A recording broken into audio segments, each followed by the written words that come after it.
siya ni Dr. Yuji at paniguradong hindi nakatakas rito ang paggagimbal sa kanyang ekspresyon dahil sa nalaman tungkol sa babae. Ibig sabihin, may problema siya sa pag-iisip? Tanong niya rito. Tumango ang doktor bilang tugon. May biglang pumasok sa isip niya na dati pa niyang gustong malaman, pero nahihiya naman siya na itanong ito noon kay Leandro. Tumikhim siya at pasimpleng nilaro-laro ang mga daliri. May nabanggit ba ang kaibigan mo na may sinabi si Cyril sa kanya na may nakasiping siya? Tigil hiningang lakas loob niyang naisatinig. Ilang beses daw ito nagkwento sa kanya na may nangyari sa kanila ni Leandro Montevista. Pero nang itest daw niya ang babae for vaginal examination, ay intact pa naman daw ang hymen nito. Which means walang intercourse na nangyayari katulad ng sinasabi nito. He concluded na parte ito ng mga illusions ng babae. Mahabang litanya ni Dr. Yuji. Nawala ang bigat sa kanyang dibdib dahil sa nalaman. Bigla ang pagragasa ng tuwa sa kanyang puso. Nakangiting nagpasalamat siya sa doktor saka nagsabi na makakauwi na ito. Nagpresenta pa ito na papara ng taxi para sa kanya na agad niya namang sinang-ayunan kasi hindi naman pwede na magkasama sila sa iisang kotse at baka may makakita pa sa kanila na mas ikaugong pa ng balita. Pagkarating ng taxi na sasakyan niya ay pinauna siya nitong umalis bago ito sumunod at umiba ng daan.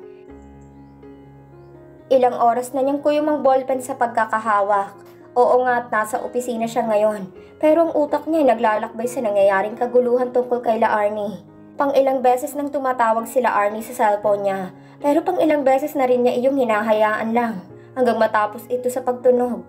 Kung maaari ay hindi na muna niya ito kakausapin lalo na ngayon na gulong-gulo pa ang isip niya kung ano ba talaga ang dapat niyang paniwalaan. Mahal niya sila Arnie.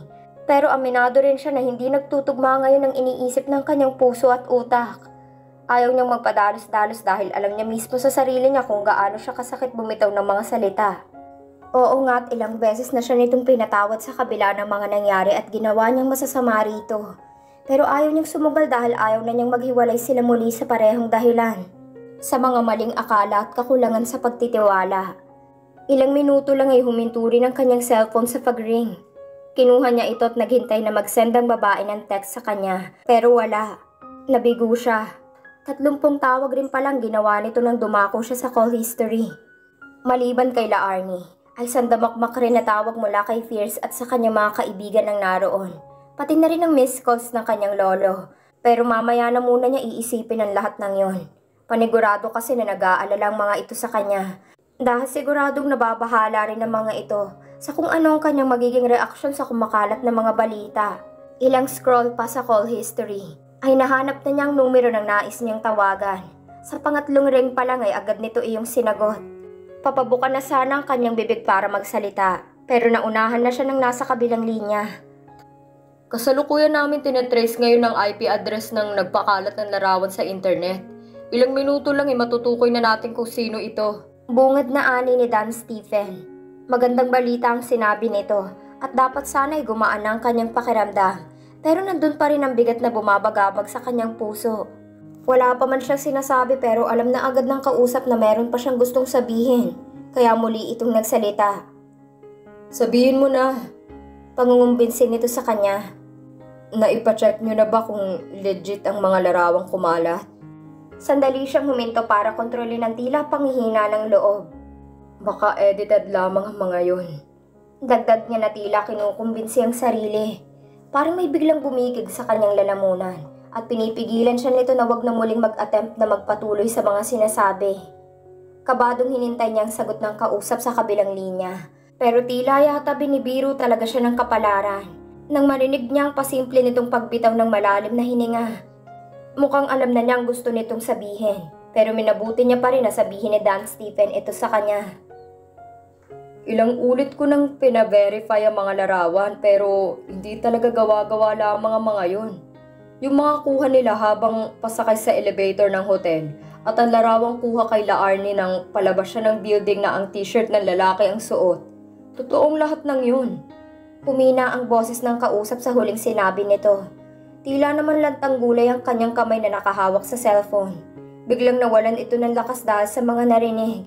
Muling naglaro sa kanyang balintatawang mga eksenang nakita niya sa video mula sa USB na pinanood niya kanina. Hindi na niya namalayang kung kailan pinatay ni Dan ang tawag. Basta ang alam lang niya ay sobra-sobra ng mga ebidensyang nagtuturo na may katotohanan nga lahat ng mga napabalita. Hirap siyang aminin sa sarili na sa muli ay may namumuuna namang puot sa kanyang dibdib para sa babae. Sa halip na magmukmok sa opisina, ay nagdesisyon siya na umuwi na muna. Wala naman na kasing magagawa na anumang trabaho sa opisina kasi tinapos na niyang lahat ng mga yung kahapon para sana sa bakasyon nilang naantala. Pagkalabas sa building ay madalian siyang lumulan agad sa sasakyan. Sa kaminani obra agad ang manibela para tahakin ang kahabaan ng daan patungo sa kanyang kondo. Ayaw na muna niyang pumunta doon sa kondo na katabi nila Arnie. Sa bilis ng kanyang pagpapatakbo ay agad siyang nakarating. Himala na lang na walang nangyayaring masama sa kanya habang nagmamaneho sa layo na nilalakbay ng isip niya ngayon. Napakalaking biro naman kasi nito. Kung kailan naliwanagan na siya sa lahat ng mga nangyari noon, may panibago pang dumating at mas malala pa. Pagkapasok sa kondo, hindi na siya nag-abala pang hubarin ng sapatos. Tinungo niya ang kwarto at basta na lang rin iniit siya ang susi na sasakyan sa kama. Kasunod ay patihayang inukupan niya ang kama habang ang mga paa ay nasa sahig. Lumundo ang kama dahil na rin siguro sa bigat ng pakiramdam na pasan niya ngayon. Tiningala niya ang puting kisame. Napatawa pa siya sa naisip dahil mabuti pa ito. Parang mapayapa lang ang buhay. Kalmado lang. Tila walang anumang maglalakas loob na istorbohin ito habang siya. Buong pagkatao niya yata ang nayanig sa araw na to. Kung sana lang talaga perpekto ang lahat ng bagay sa mundo, wala sigurong magiging problema. Wala sigurong magiging dahilan para mabigo at masaktan pa tayo sa kung anumang mga dahilan. Dahil perpekto ang lahat, walang maipipintas. Ipinikit niya ang mga mata at hinayaan ang sariling kumalma. Ilang minuto pa muna ang kanyang pinalipas bago magmulat at marahang bumangon sa pagkakahiga. Napabaling ang tingin niya sa cabinet na pinaglagyan niya kanina sa envelope. Nagtatalong isip niya sa naisip gawin, kaya napako ang tingin niya roon ng ilang minuto bago siya napaigking sa pagtunog ng kanyang cellphone. Text iyon at kay Arnie galing. Binuksan niya ang mensahe. "Naset up lang ako. Alam kong mahirap paniwalaan kung ang pagbabasihan mo lang ay ang mga larawang nasa balita, pero paniwalaan mo sana ako. Walang anumang ibang nangyari gaya ng gusto nilang ipahiwatig." Parang sa isang iglap ay may natanggal na bara mula sa pinagdadaluyan ng kanyang hangin. Ang kaninang paninikip roon ay himalang biglang natanggal. Marahil ay yun lang talagang hinihintay niya. Na ipagkailan nito na hindi totoong lahat ng yon, na may dahilan ng lahat, dahil hindi pwedeng hindi. Ikadudurog niya yun ang husto kung nagkaganon. Tumayo siya at tumungo sa cabinet. Inilabas niya ang envelope na naroon saka siya umupo sa silyang katabi ng mini table. Ini-open niya ang laptop bago inilabas ang USB mula sa envelope. Sa pagkakaalam niya kasi walang sino man ang nagbanggit na mayroong video kaya ibig sabihin, ang nag-deliver sa kanya ng video na ito ay siyang salarin ng lahat ng ito. Gustong iparating sa kanya na may nangyari talaga sa gabing yon. At alam na nito na hindi siya basta maniniwala sa pictures lang. Isinaksak niya muli ang USB sa laptop. Saka naglakas loob ulit na panoorin muli ang video sa pangalawang pagkakataon. Kahit isang saglit ay hindi niya inihiwalay ang atensyon sa pinanonood. Pinag-aralan niyang bawat detalye kahit ang pinakamaliit na detalye ay hindi niya pinalampas. Hindi katulad kanina nung una niya itong pinanood. Ngayon ay baliwala na sa kanya kung anumang nangyayari sa video. Sa halip ay gusto niyang matawa ng matapos na ito. Otomatikong sumilay ang ngiti sa kanyang labi, na sadyang ipinagkait sa kanya kanina. Mabuti na lang talaga at hindi niya pinairang na naman ang pagbahag ng kanyang buntot. Kung hindi ay magkakaroon na naman ng panibagong lamat sa kanila nila Arnie dahil sa nangyari. Muli niyang tinawagan ng numero ni Dan na agad namang sinagot ng lalaki. "Konti na lang, Leandro. Malalaman na natin." Hindi niya mapigilang matawa sa kaseryosohan na bungad nitong sagot sa kanyang tawag. "Bakit ka natawa?" Nagtatakang tanong nito. Tumikhim siya bago nagsalita. "May ipapasa ako na video sa inyo sa email. Pakihanap kung saang site ito makikita." Ani niya sa kaibigan. Nagpasalamat siya rito bago nagpaalam matapos marinig ang pagsang-ayon nito. Pagkatapos niyang ma-send kay Dan Stephen ang video, ay muli niyang tinungo ang kama. Pero sa pagkakataong ito ay marahan na niyang hinubad ng suot na sapatos at pati na rin ang t-shirt na suot. Nang matapos ay humiga sa kama at muling tiningala ang kisame. Hindi katulad kanina payapa ng isip niya, katulad ng kung gaano kapayapa tingnan ng puting-puti na kulay ng kisame. Ibinaling niya ang atensyon sa cellphone na hawak at pinaikot-ikot iyon sa kamay. Nangangati na siyang tawagan sila Arnie para ipaalam rito na maayos na ang lahat at wala na itong dapat pang ipag-alala. Pero minabuti niya na pigilan ang sarili. Huwag na muna, hanggang hindi pa niya nalilinis ang pangalan nito sa media. Ihaharap na muna niyang lahat ng ebidensya at pagkatapos ay papatungan ng nararapat na parusa ang kung sino man ang may pakana nito at maging ang lahat ng mga sangkot. Hindi biro ang ginawa ng mga itong pagdungi sa pangalan nila Arnie, ng babaeng mahal niya at siyang ina ng kanyang anak. Oras na malaman niya at mahuli ang mga taong involved, sisiguraduhin niya na hindi lang basta masisira ang karir ng mga ito, kundi pati na rin maisipan ng mga ito na sana hindi na lang sila nabuhay. They did this to her, so they must pay the price.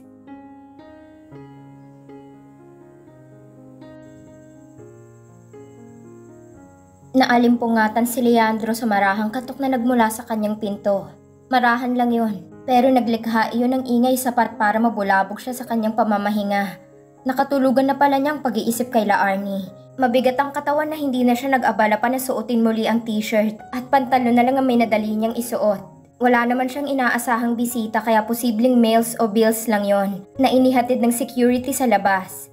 Tinungo niya ang pinto habang inaayos pa ang pagkakasiper ng pantalon. Pero napatda siya ng tuluyan na niyang mabuksan ang pintuan. Sumalubong sa kanyang pares ng kayumangging mga mata ni Cyril.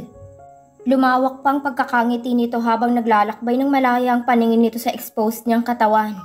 Umigting ang panga niya sa biglaang pagbugso ng galit. Sa lahat ng taong pwedeng dumating ay wala ito sa listahan ng mga inaasahan niya. Ipipinid niya na sana ang pinto pasara dahil wala siyang planong patuloyin ito. Pero madalian itong lumusot para makapasok. Saka lamang niya nakita ang dala nitong wine. Parang wala lang para rito ang ginawa niyang pagpigil rito. At saka dire-diretso pa nitong tinungo ang kanyang mesa para ilagay doon ang dalang wine. Naglakad agad ito papunta sa cabinet para kumuha ng kupita. Sa inaasta nito ay tila kabisadong kabisado na nitong kwarto niya. Kung may ibang tao lang siguro silang kasama ngayon, ay aakalain ng mga ito na kay Cyril ang kondo. Nang akto na nitong bubuksan ng wine gamit ang corkscrew, ay persahan niyang kinuha yon mula rito. Saka mahigpit na hinawakan ng braso nito para kaladkarin palabas. Sweetie, ano ba? Nasasaktan ako! Impit na sigaw nito. Kinuyog niya ito papunta sa may bandang pinto. Pero nang makitang maluha-luha na ito sa higpit ng kanyang pagkakahawak, ay natauhan siya. Binitiwan niya ang braso nito sa kasya na pasuklay sa sariling buhok. Hanggat maaari ayaw niya na sanang makapanakit ng pisikal sa isang babae. Dahil ipinangako na niya yun sa sarili mula nung nagawa niya ito mismo kay Arnie. Habang pilit niyang pinapakalma ang sarili sa pagiging bayolente, ay binuksan niya ng malaki ang pinto at itinuro sa babae ang daan palabas. Umalis ka na. Dikta niya rito. Hindi ako aalis. Sobrang miss na kita, sweetie. Umakto itong lalapit sa kanya, pero umatras siya kaya natigil ito sa paghakbang. Kagat nitong pang-ibabang labi na tila pinipigilan lamang ang sarili na hindi maiyak sa harap niya. Sinalubong niya ang mga mata nito. Umalis ka na. Ulit niyang dikta kay Cyril. Pero sa pagkakataong ito'y sa maotoridad na paraan. Biglaan ang pag-iba ng ekspresyon ng kaharap. Tumalim ang mga mata nito na kani-kanina lang ay maluha-luha. Makikitaan iyon na sobrang galit.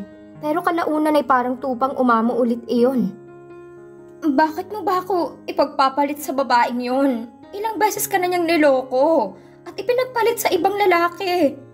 Ngayon nga at may iba na naman siyang pinapatulan, di ba? Sunod-sunod na wika nito. Marahan siyang natawa. Hindi ako naniniwala sa mga nakakalat na issue ngayon tungkol sa kanya. Buong panunuyan niya itong inisian.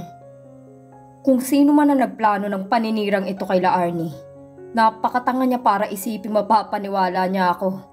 Dagdag niyang ani. Nakitaan niya ng pagkainsultong mukha nito, pero saglit lang yung dumaan na tila hindi man lang umabot ng segundo. May multo ng ngiti sa labing sumungaw rito, kaya hindi niya maiwasang magtaka. Nasundan niya na lang ng tingin ng kamay nito nang may dinukot ito sa daladala na bag. Nang mailabas ay bumungad sa kanyang mga litrato. Iba yun sa mga litratong nakakalat ngayon sa internet. Kaya basta na lang niya iyong kinuha sa mga kamay ni Cyril at isa-isang tiningnan. Sa mga larawang naroon ay tila nakita sila Arnie at ang doktor ng palihim.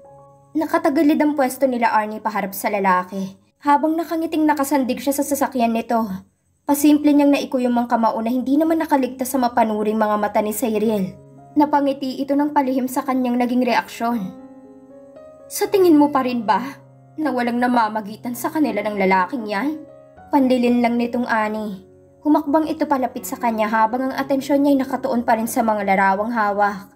Why would they take such risk to meet when they're currently facing an issue regarding the relationship then? Parang punyal na tumarak sa kanyang puso ang sinabi ni Cyril sa kanya. Bakit nga ba? Hindi ba dapat ay dumistansya ang mga ito sa isa't isa para hindi lumalapang usap-usapan? Pero heto nga't palihim pa silang nagkita. Jealousy invades his whole system. Naglakad si Cyril pabalik sa mesa kung nasaan ang wine, saka itinuloy ang naantalang pagbukas niya kanina. Lingid sa kaalaman ni Leandro ay may inilagay ang babae na kung anumang likido sa wine, saka pa simpleng ipinaikot-ikot ang laman niyon para mahalo ng mabuti. Binawi ni Cyril ang mga litrato mula sa kanya at ipinalit nito sa kanyang kamay ang baso ng alak. Dala ng bigla ang pagkalito sa damdamin. Agad niyang nilagok yon. Sinaid niya ang laman na para bang masusolusyonan ng alak na yun ang selos na bumabalot sa kanya sa mga sandaling yun. Pero kalaunan ay nakaramdam siya ng pagkahilo. Pinilit niya na bumalik sa tamang wisyo. Pero mas dinaig siya ng matinding pagkahilo. Naramdaman pa niya na inalalayan siya ni Cyril papunta sa malapit na couch. Saka siya pinaupo roon. Ayos ka lang? Narinig niyang tanong nito habang sinisipat siya. Marahan siyang umiling sa kapilit pa rin na ibinubuka ang mga matang tinatangay ng antok. Minsan pa niyang nakita ang mukha nila Arnie sa may tapat ng nakabukas na pinto habang nakatuon ang mga tingin nito sa kanya. Sumilay ang ngiti niya dahil doon. Pero nang akma siyang tatayo sana para puntahan ito, ay hinawakan ni Cyril ang braso niya. Saka ito yumungko para sakupin ang kanyang labi. Nawalan na siya ng lakas dulot ng sobrang pagkahilo, kaya hindi na niya alam ang sunod na nangyari. Nang nandilim na ng tuluyan ang kanyang paningin. Natitigilang napatingin na lamang sila Arnie sa magkalapat na ngayon na labi ni Cyril at Leandro. Nakapikit ang mata ng binata, kaya sandali niyang inakala na ginusto nitong nangyayari. Dahil sa nagtatalong kalooban kaya ilang sandali niya pa munang hinayaang kolektahin na muna ang sarili. Saka siya naglakas ng loob na humakbang ng papasok na ikinalingon ni Cyril. Mukhang ngayon pa lang siya nito napansin kung hindi pa siya humakbang palapit sa pwesto nito. Biglaan kasi ang tawag na nagpakilalang Dan na kaibigan daw ni Leandro sa kanyang cellphone kanina habang sakay pa siya sa taxi pa uwi. Kaya hindi na siya tumuloy papunta sa kondo niya at doon na lang siya nagpadiretso sa address na ibinigay ng lalaki. Pabulong pa nitong sinabi na huwag siyang mag-alala dahil alam ni Leandro ang katotohanan. Kaya kinutsaba siya nito na papuntahin siya sa unit ni Leandro para sorpresahin ito. Pero hindi yata siya itong nasurpresa sa nadatnan ng tagpo. Anong ginagawa mo rito? Salubong na tanong ni Cyril sa kanya. Tumaas ang kanyang kilay sa tanong nito, kaya sinalubong niyang nagbabaga nitong tingin. Ikaw ba? Ano bang ginagawa mo dito sa kondo ng boyfriend ko? Kahit siya'y parang biglang natauhan sa salitang naibulalas niya. Itong pinakaunang beses na tinawag niyang nobyo si Leandro, kaya medyo uminit ng kaunti ang kanyang muka, kaya pasimple niyang kinalmang naghurmentado niyang puso. Nakita niyang napanganga ito sa kanyang naging sagot. Saka inambahan siya ng sampal. Pero bago pa man ito dumapo sa kanyang pisngi, ay naunahan niya na ito. Napigilan niya ang kamay nito at sa halip na siyang makaranas ng sampal mula rito, ay siya itong sinampal ng ubod lakas si Cyril gamit ang bakanteng kamay. Napabaling pang mukha nito sa kabila bago ito natauhan at tiningnan siya ng masama. Sa lakas ng sampal na yun ay nakakasiguro siyang namanhid ng pisngi nito. You're crazy! She shouted frantically. Ay talaga ba? Mapang-asar niyang ani rito. She laughed rudely dahil natatawa siya sa reaksyon nitong hindi makapaniwala. You know that I'm not. I'm just dealing with your childish tantrums. Akto na naman sana nitong ambahan siya muli ng sampal dahil sa nakikita niyang rumaragas ang galit nito. Pero gaya ng nauna nitong pag-attempt, ay napigilan niya ito sa kabilang kamay. Hawak na niya ngayon ang parehong kamay ng babae. Bakit mo papilit ipinagsisiksikan yung sarili mo kay Leandro? Masaya na kami nung nawala ka na sa landas namin. Bakit ka pa bumalik? Nagwawalang aniya nito. Bored niya itong binalingan ng tingin. Your questions are so in an irritating manner, Cyril. Nakahalukip-kip niyang wika. Ubod lakas nitong pilit iwinawak siyang kamay mula sa kanyang pagkakahawak. Kaya napagpasyahan niyang bitawan na ito at baka magkapasa pa ito sa ginagawa. Marahan pa nitong hinaplos ang parteng kanyang hinawakan. Saka siya nito tiningala.